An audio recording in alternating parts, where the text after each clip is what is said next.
সিলেটের ফুসফুসে এখন এক অদ্ভুত শূন্যতা ঝুলে আছে।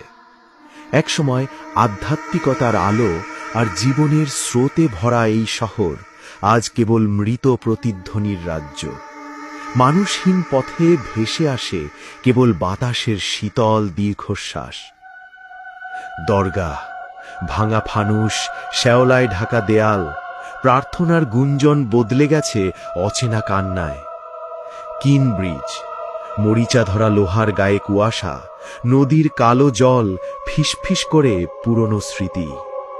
আমজাদ আলীর ঘড়ি, সময় থেমে গেছে, নিস্তব্ধ কাটা যেন অদ্ভুত সতর্কতা। জিন্দা বাজার, ভাঙা সাইনবোর্ড, উল্টে থাকা রিকশা, বাতাসে হারানো কোলাহল। হাসান মার্কেট, খালি করিডোরে অদৃশ্য পায়ের শব্দ, অন্ধকারের গন্ধে ঘেরা। করিমুল্লা মার্কেট, ছিন্ন শাটার, দেয়ালে শুকনো লতা, বাতাস বাজায় ভয়াল সুর। কোর্ট পয়েন্ট, ফাটা বেঞ্চ, ছেঁড়া ফাইল, অদৃশ্য রায়ের প্রতিধ্বনি।